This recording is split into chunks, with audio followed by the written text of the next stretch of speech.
feeling free on that asphalt lane. 4 wide a ton a day, they ain't holding no change. Gordon's right back country, and we get biggie. Bars and I'm beer, the song bunch, paper is 19. 4 cars side by side in a wild thrill ride, with the roar of the engines leaving all doubts behind. As the wheels spin on, chasing dreams we can't hide. That's car life where legends never die. Well, hello there. What's up, buddy? Not too much, buddy. What's going on with you? Man, just another day, another dollar. Yep, looks like we're doing it up again tonight. Yeah, for sure. But Austin's birthday's today, so happy birthday to that fine individual of a man, even though he wears bow ties for some reason. I guess not everybody can be perfect. That is most definitely a fact. That was definitely something that came up with my head, whether to wear a bow tie or a regular tie. I'm like, it's regular tie all the way. It's like standard regular tie. That's right. me too. I can't.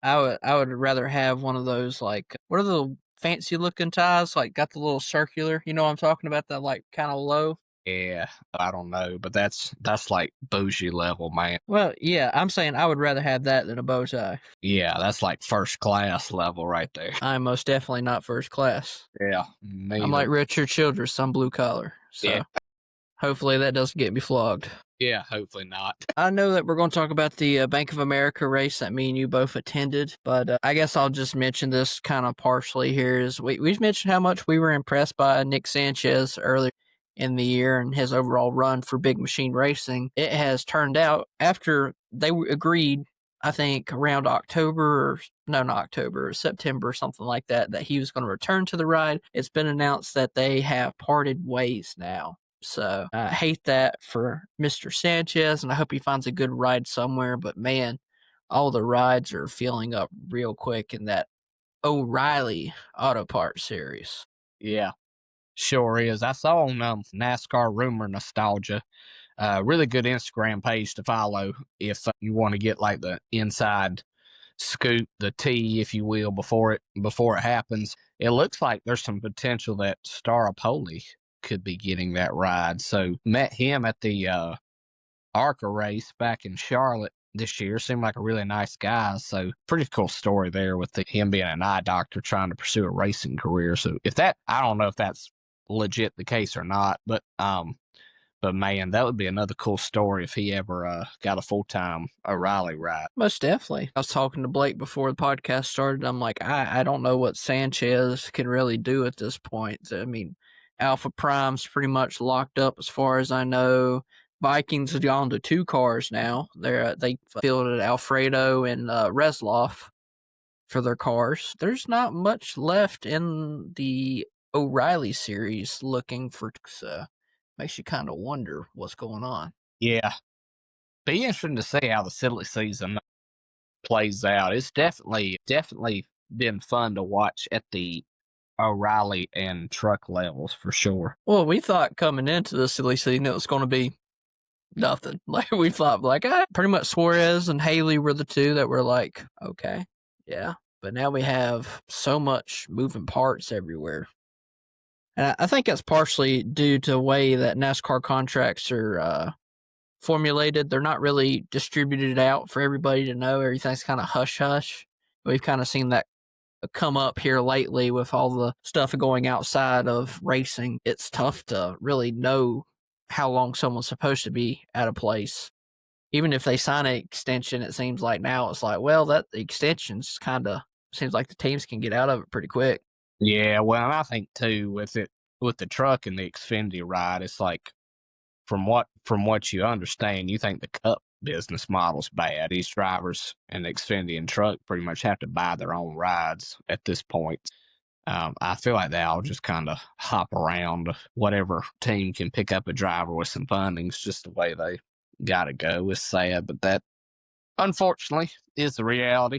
But I'm sure that truth has been beaten to a pulp this year and is currently being beaten to a pulp. So we won't spend too much time on that. All right, buddy. Well, let's get to the race that we attended back in October 11th, 2014, I do believe.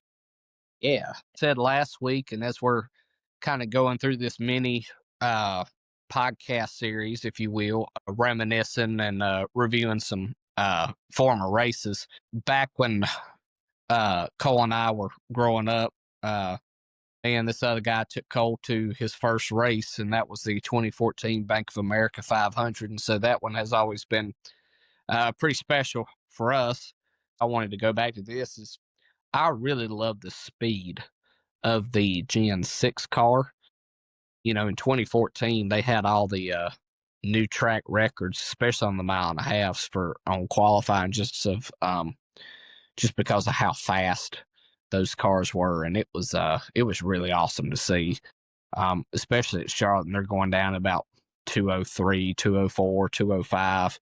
That was always a lot of fun to get to see. And the cars don't have as much speed as what they used to have, right? And there's some safety reasons for that. There's also a strategic racing purpose for that in some areas too. But man, I remember that night we're traveling down and it had poured all day in North Carolina that day. It was what was a hurricane going through that weekend or something, or like a tropical storm or something like that. And so we're going down and we're like, I don't know if we're going to get any racing in tonight or not, but window opened up for us to get it and was able to show Cole his first race. And I was just kind of thinking, like, going through what I was thinking during that time, because we were sitting over there in turn 3 where they had all them blue seats at, right? And now that's called the sun deck over there, but it's kind of crazy that they used to have seats there now at this point. Pretty good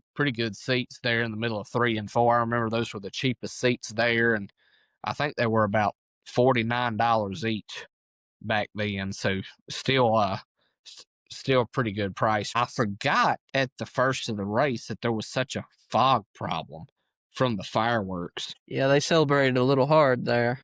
Yeah, they did, because I think with all the residue of the rain, it had already was a little foggy anyways in the fireworks, and all that residue that was from the fireworks just kind of lingered. It was kind of tough to, even there from turn 3, it kind of looked, when you're looking over in turns 1 and 2, it looked pretty shady back when we were sitting there back about 11 years ago. It's like the hurricane went through the backstretch. Yeah, for real. For real. It's like one of those old school, like, Civil War battles where you see all this smoke. Yeah, that's kind of what it looked like there for a while. Yeah, Hurricane Faye was the one that was coming through. I think it was the first hurricane to make landfall in the Bermuda area. It was only a Category 1, but it brought a whole bunch of moisture to the East Coast. The thing that I really appreciated that the broadcasters really talked about was that fog / I guess more like smog. Yeah. More or less. As they were like, well, does this warrant a caution, you know? Where modern day broadcasting, I don't even think they mention it. You know, they didn't even really mention much of the big old, like, Top Gun explosion in the background of Gateway that they did the explosion. But, like, they wouldn't even mention because they'd be like, oh, I'm sure the viewers just assume that everything is fine. But, you know, the broadcast booth at this point was like, hey, we need to address this. Yeah. When I think of this era, I definitely think of the Larry Mack, the Mike Joy, and the Darrell Waltrip kind of synergy in the booth. But obviously, this was a different broadcast, right? Yeah, ESPN. Yep. It went from, wasn't like ESPN to ABC or something like that? Yeah. Because it was at a point where they had to transition over. Yeah, because I think they had to do that because of a football game that was going on that night. Back when NASCAR didn't fear football. Yeah, for real. Now that's all people can talk about is like, hey, we can't compete with football.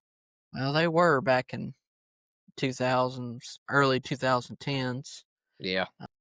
It makes you a lot more marketable than like a NBC Sports Network or even a USA at this point, right?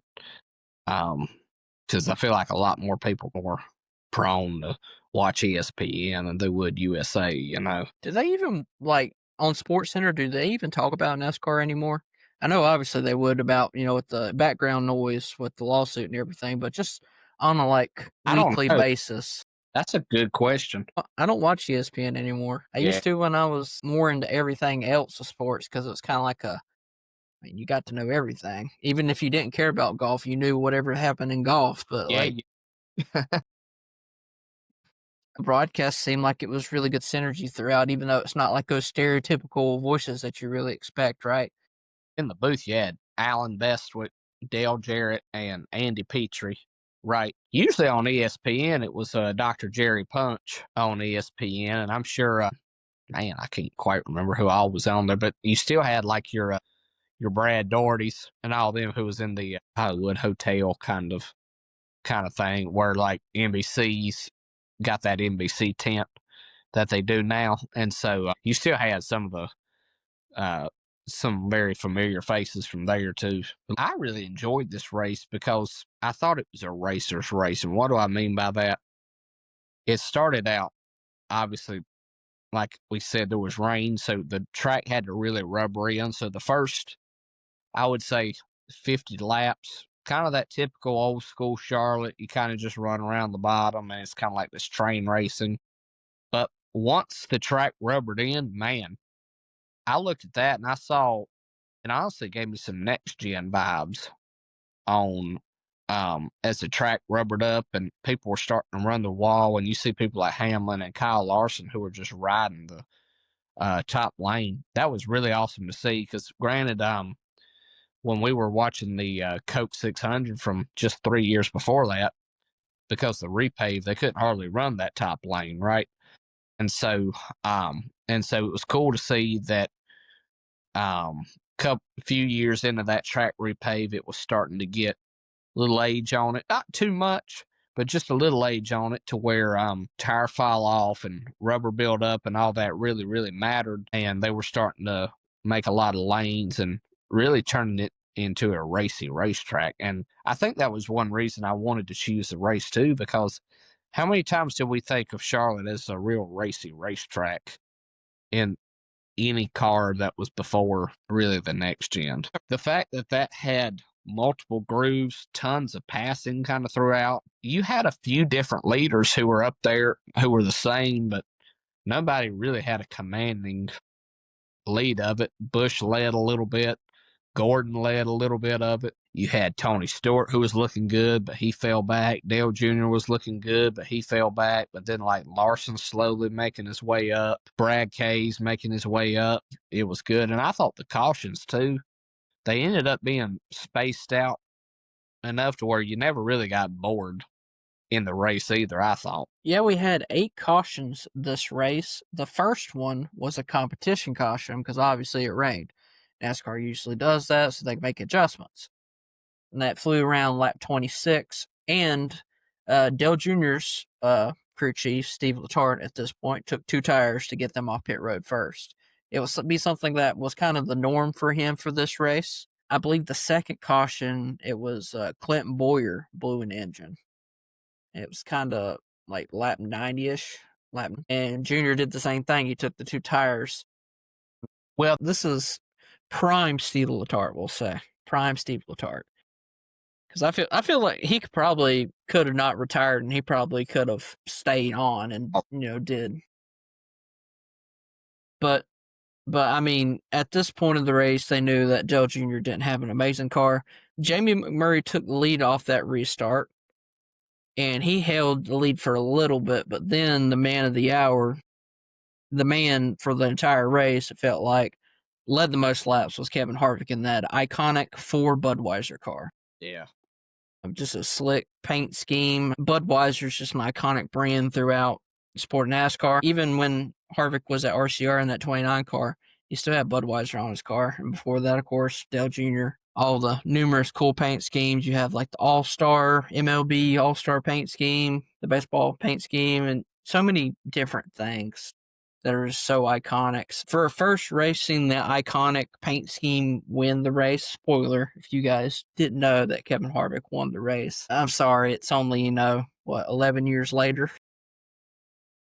So, my bad if I spoiled it for you. One storyline that I really enjoyed, how Matt Kenseth day went. That was like a big storyline to me because he started in the back and It was for a quote-unquote unapproved adjustment, and as the broadcast clearly stated, it was just a decal on the backside of the car. But NASCAR told, I think it was Jason Ratcliffe at the time for Matt Kenseth, the crew chief for the 20 car, to put that on, and then they put him in the rear of the field for unapproved adjustment. So Matt Kenseth's not really that fiery of a guy. I don't think of him as a passionate, like, like a Kyle Busch or somebody like that, right? Somebody who's going to be gung ho. Yeah. But he was pissed. Yeah. I know he was. I know Ratcliffe was, because they were showing him on screen, like talking to the NASCAR official, like, "What are you doing? Yeah. Like, this makes no sense at all." Yeah. But we got to witness that Matt Kenseth like drove throughout the field, and it was a constant storyline.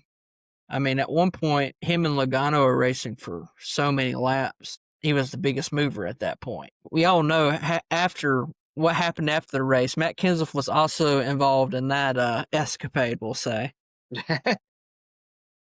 That's another reason too. I kind of look at it as like a race, right? Because you had like that scenario that was going on, driving through the field really, really well, and it's really unfortunate because you kind of look back at like the fact that he got penalized over a decal, but back then, and I know it's kind of tough to think that it could be any worse, but like the aerodynamics were so sensitive back then. You had to have some of these rules in place, but it seems so minuscule. And it's just a good reminder of like how different the cars are, but yet there's a same storyline through his aerodynamics and small adjustments here and small adjustments there. He did a really good job. And I tell you, another guy who I thought did a really good job too was this was Kyle Larson's rookie season. And there was a point there I'm like, he's got a shot to win here in the it's a 42 Target car. Man, that's a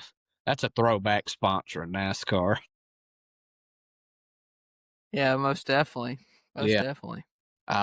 But he had kind of flashes of talent that year, and I thought this race was one of those for him.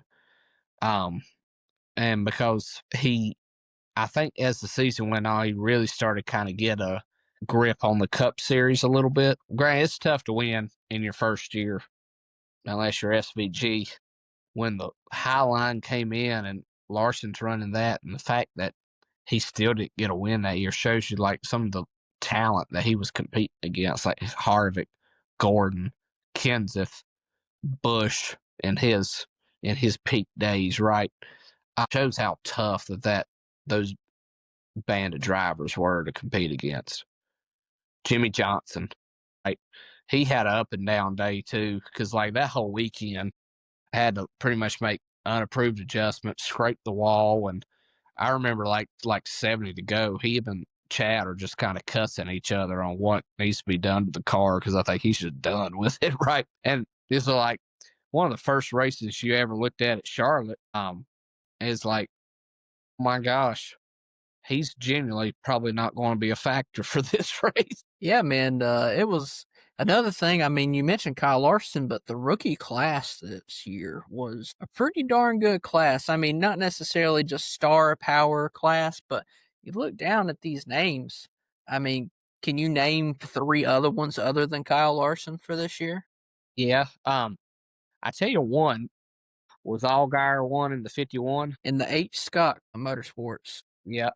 car Was Cole Witt one for and BK Racing. yeah, Cole Witt and I'd say Alex Bowman was a rookie that year too, wasn't he? In the 23, He was. BK car, BK Mhm. Yep. I saw Corey LaJoy. I mean, I know he wasn't a rookie that year, but he ran this. Was it Team Extreme back then? Ran the 77 car. Randy Humphrey Racing. Okay, man, that's been a while since you heard that one. Let's see. I know Josh Wise wasn't a rookie that year. There's a big one that you're missing. Yeah, Austin Dillon was a rookie that year. Indeed, he was. That's the big one. And then Michael Annett was technically also RIP Michael Annett. Yep, he was a rookie that year. He was a rookie that year too. Dang. Drove for Tommy Baldwin. Yeah. Still don't know what, which obviously it doesn't matter, but it's just fairly young, We all don't think 39's an age where we're like, oh, it's a possibility. But it definitely is. we're definitely praying for his family. And Lord has a plan for him this way. So, Yep, absolutely. But yeah, you are right. That was a wild rookie class that they had that year. yeah, Xfinity at this point, Xfinity champion Justin Allgaier when he won his championship. Austin Dillon won. Did he win a championship in Nationwide Series? I feel like he did. Yeah, in truck and nationwide. Yeah, Larson just came out kind of out of nowhere. Yeah, he wasn't. He wasn't like a crazy prospect back then. Like you didn't hear a lot. I remember like when he started racing in like 2013 with the 32 car in the Nationwide series. That was for Turner Motorsports. You heard about how this dude is like the next Jeff Gordon, but like you see in 2013, I don't know that he won any Nationwide series races that year. I could be wrong, but then he gets into Cup in 2014, has some spotlights for sure, but doesn't really win his first race till Michigan of 2016 in the fall, right? Now, 2017, he had a great year, won like 4 races that year. But yeah, that was a pretty wild rookie class too. And you also had like Ricky Stenhouse Jr. I think he was a second year full-time runner for Roush in the 17. He was a 2-time Xfinity, nationwide champion by that point. Man, crazy that he's on near like 13 of Cup racing. Yeah, definitely insanity. So I know that you mentioned the speed throughout the race. Like the average speed, this would probably be taking calculations in for cautions are pretty close as 45 miles per hour. So what the average speed. And one thing that I like that you mentioned was obviously that speed meant more back then because even on the broadcast, they would be talking, oh, fastest lap here is this, this, and this. You don't hear that in the broadcast now for obvious reasons because we're not touching, fastest time or fastest MPH at any of these racetracks, unless it's a track that NASCAR's not been to in like 60 years or something crazy, Like the only reason, you don't hear any Pioneer tracks, kind of like a Bowman Gray, right? When they went to Bowman Gray, maybe, and that's still iffy, because they were still getting around pretty good back then. It was a good race speed wise, and you wouldn't really necessarily see that sitting from the stands. Like we weren't sitting there like, man, these guys are going super duper fast. It was because I don't know something about Charlotte being as not necessarily as long as it is, but it's just the way that it looks from, especially if you're not sitting in any of the turns, it really doesn't look that insanely fast. But they really kind of display it through the turns. Thankfully, like you said, we were kind of in those seats that are no longer there. For the first time being there, obviously they're going to seem fast, but looking back towards it now, I've been to racetracks where cars have been going around faster. But this race was, 3 hours, I think, was when it ended up about 3 hours and some change. Yeah, I'd say so. And we were worried that it's going to take, 4 to 5 because we didn't know if there's going to be any rain. It's going to hit the racetrack. It was insane to go to because there's so many variables. Like you're worried about the hurricane. Models can predict one thing, but you never truly know. We mentioned Kevin Harvick winning the race, and we're sitting there watching Kevin Harvick doing his victory celebration. He's blowing the back tires off the car. I had the diecast. There's so much rubber build up on the back of that car just because the insane burnout. And you don't see those a lot. You see them from like SVG now. You see them for Bubba when he won Indy. He gave it a pretty good shot. Of course, the car was kind of black, so you can't really see as much rubber build up with the burnouts. But he's celebrating, and there's a whole other escapade going on 120 yards, 150 yards through the grass on pit road. Like we got some Bowman Gray-esque stuff going on pit road. at this portion. We were so far on the end, you couldn't really see much of the pit road, but you could kind of see the entrance. And it was there where I see Tony Stewart just randomly just backs it right into Brad K. Right. I'm like, man, what's he doing? And then I noticed that, like before all that, was it Brad or did he try to turn Logano or Brad try to turn Logano or vice versa there on, It was Brad trying to turn Hamlin, I think, yeah. because Logano and Brad were teammates. Yeah. And so you see that kind of going down on the cool down line. I'm like, daggum, it is about to go down. And then you see, Brad is just like going so much faster down pit road while everybody's getting out of their cars and like, this dude is a madman right now, right? And Hamlin and him, they're kind of shoving a little bit on the cars back and forth. What in the world? And you see everybody just start storming Brad.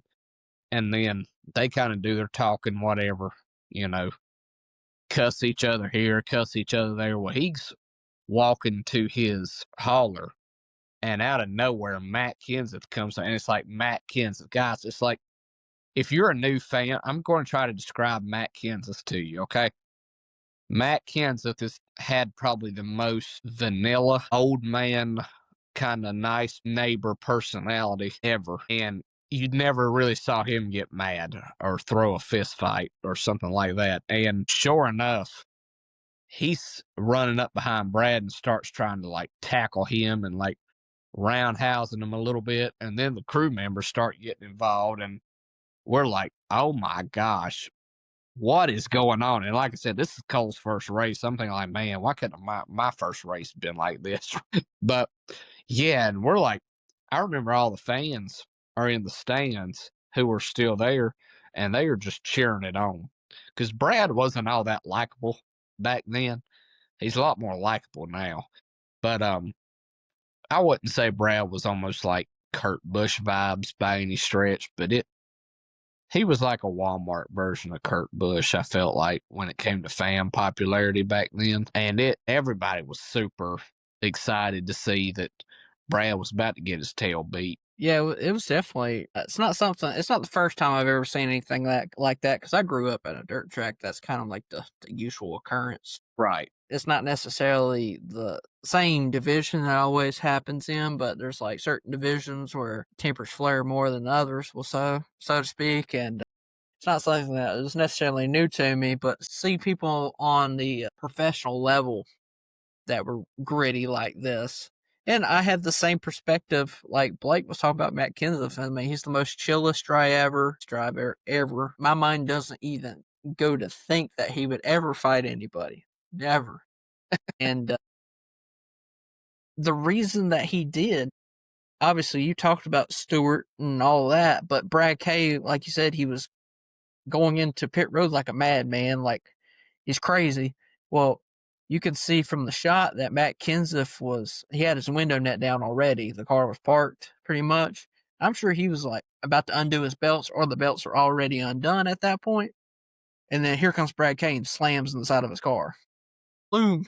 Yeah. Like a crazy loon. Be mad on a restart or something. It reminds me of Logano after Richmond last year, not this year, obviously. But when he comes down pit road and he's pissed, and then you got Austin Dillon's like family sitting right there. They're waiting to cross over, and he's sitting there like squalling his tires, doing a burnout, and I think he about hit Johnny Morris. Johnny Morris was there too. Yeah, close. Sitting there, and I'm like, don't take Johnny Morris out. That's like half the sponsorship of NASCAR right there. NASCAR shuts that stuff down now. Do himself any servants. You know, the real losers in that scenario were the shop guys. Yeah, like, dadgummit. Yeah. We got through this race semi-clean. Yeah. You got a screwed up back end. Yeah, they were the real losers in that scenario. That's hilarious. Obviously, this year was a great year for Kevin Harvick. This was not necessarily the outlier, right? This is one of his championship years for Kevin Harvick. He went all the way. Honestly, it's probably one of the last great, iconic years of Stuart Haas. Yeah, and Harvick did pretty good in 2018 and 2020, but didn't come away with the championship that year. Even though he probably should have in 2020, but you know, that There's another story for another day. It was his first year with him, because he had kind of like that. It was a whole public thing of like the guy who took over for Dale Sr. is now leaving Richard Childress Racing back in 2013. And in 2014, it was like, well, what's going to happen with Stuart Haas and Mann? He said he left because he felt like he needed to win a championship. Boy, did he. Yep, he pretty much did that right off the bat. Didn't have to worry about it after that. For sure.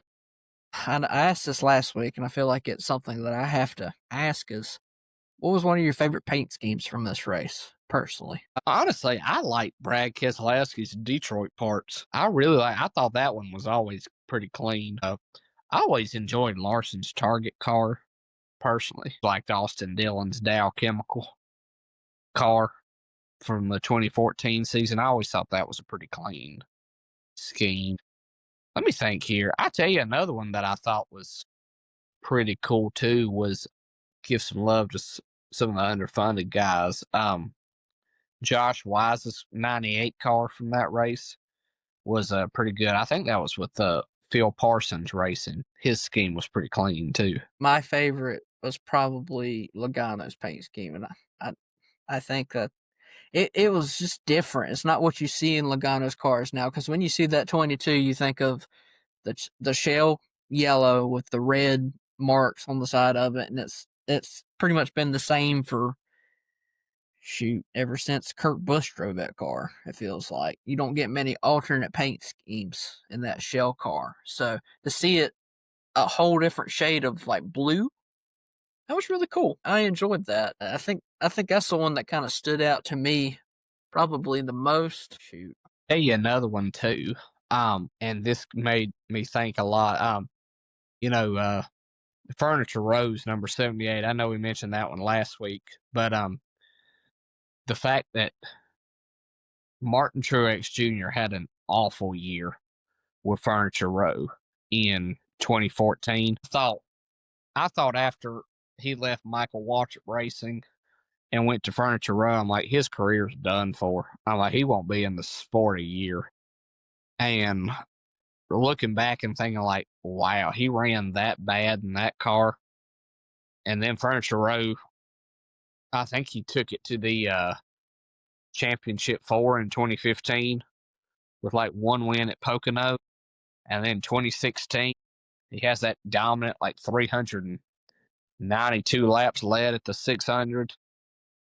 And then 2017, he has his breakout year with that car. And 2018, another good year. And then they go out of business. It was just like, man, the fact that that car was that bad at one point was hard to believe in that Gen car. Yeah, I think he ended up finishing this race 14th.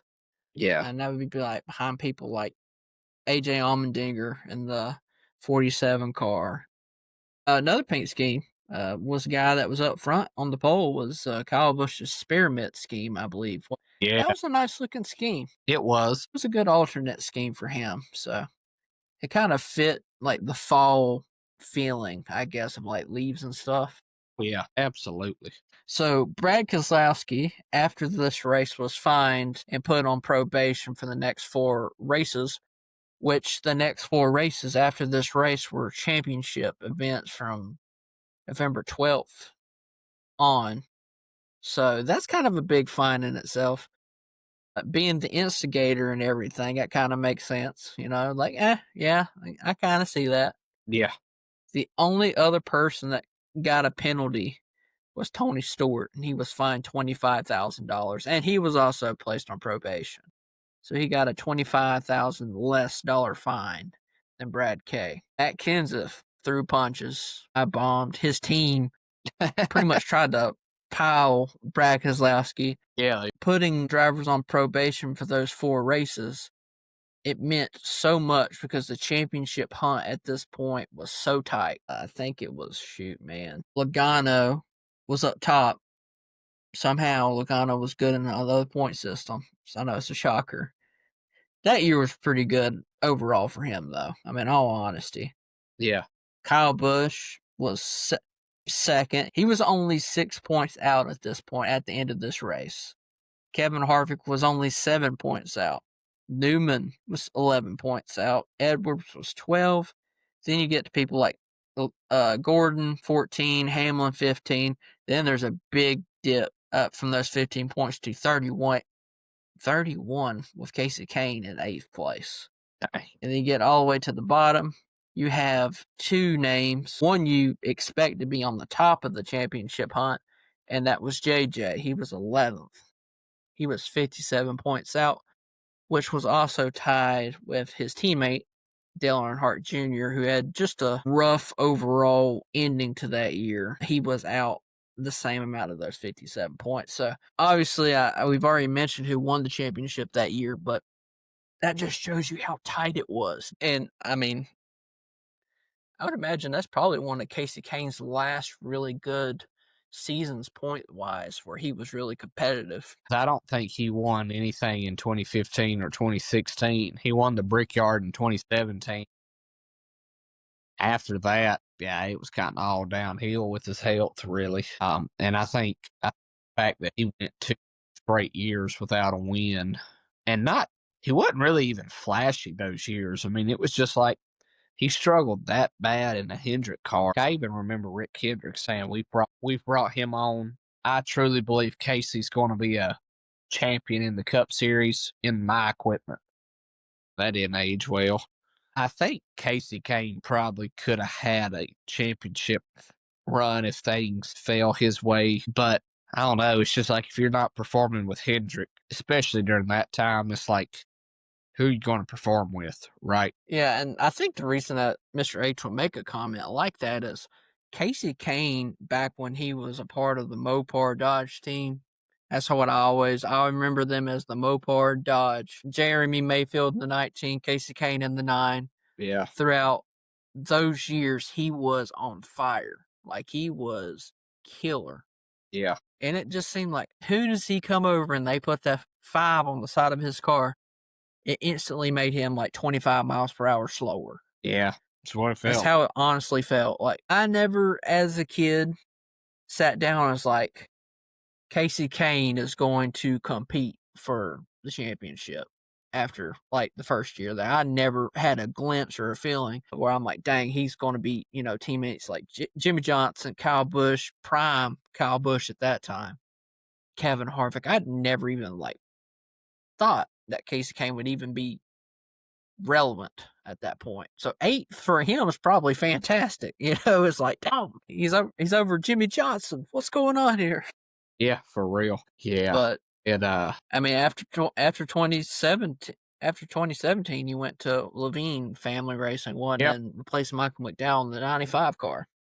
I believe that's right. Yeah. So, just crazy. Insanity just to think about everything.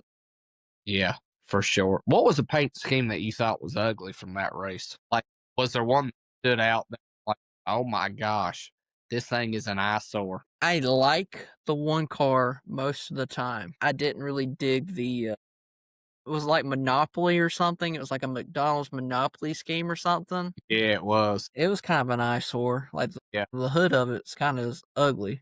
Yeah. Teal.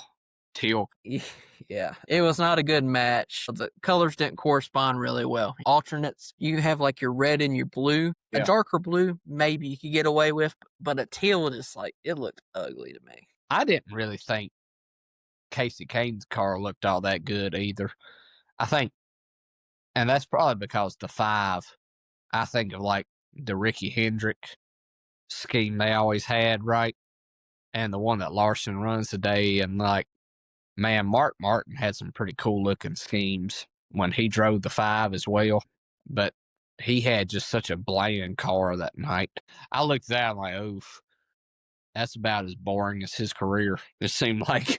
Yeah, I mean, you had Dale Jr.'s Diet Mountain Dew scheme. That year, it wasn't the greatest of all of the Diet Mountain Dew cars, but it wasn't terrible by any means. But I think Trevor Bayne missed this race. That was back then, cars used to not make the race, on Sunday if they didn't qualify real well. And I think Trevor Bayne was in the Advocare car back then. And that paint scheme was pretty slick. Yeah. I like that paint scheme pretty well. For sure. For sure. Yeah, But I'm looking to see if there was any Yeah, we had some good times that night getting to, and I remember just driving home from that. It was just like, what did we just see at the end there? Like that was crazy. It was a long drive home too. It felt like because it's just like you're sitting there with the adrenaline pumping and everything's going on. You're like, man, what a race! I mean, honestly, just what a race. That's all you could really sit there and think about. I'm sitting here trying to think of other paint schemes that I didn't think that looked great.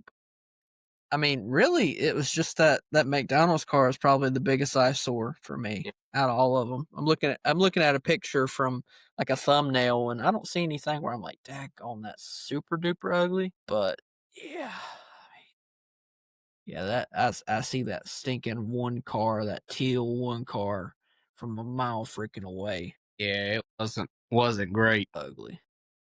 That would be a paint scheme that I would vote out of oblivion. Never come back. We're throwing you in the bin, as they say in England. Throwing you in the trash. Me.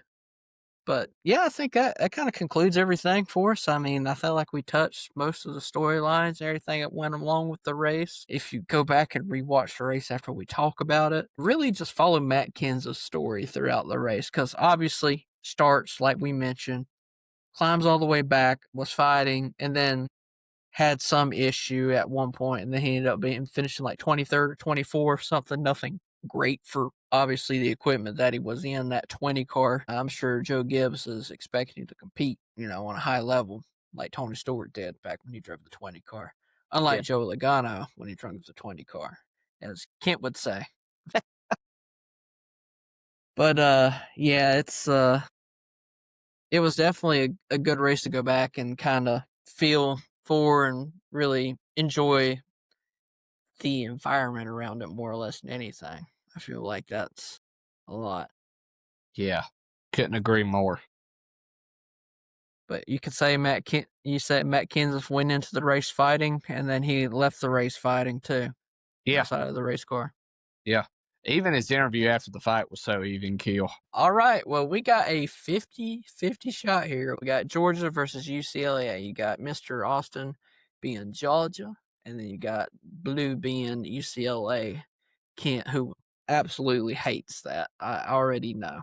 So I don't have a race for Kent yet. So if it lands on Kent, you guys will have an interesting podcast for next week, because you won't know what race we're talking about. Austin sent me one last week, so if it lands on him, we should be good. It'll land on Kent, I about swear it. It looks like it's going to be Austin, right? The dude in the background. Love the sound effects. I professionally did not make that wheel at all. He is going back a long time, 20 years from now. Okay. We are visiting the 2005 Brickyard. Okay. That's not a racetrack that I would go to personally myself, and that's why we're doing this series. In the 2000s, the Brickyard actually used to mean something. Yeah. Well, you can about tell by my reaction how excited I am to watch a mid 2000 Brickyard race. But this is an iconic. It's an iconic winner in celebration, I would say. Maybe not necessarily the race, but it's only a 2 hour and 55-minute race compared to a 3 hour and 30-minute. When you train race the whole time, no wonder. I'm so cynical about the Brickyard. Anyway, well, I don't have any idea what that race was about. So looking forward to it.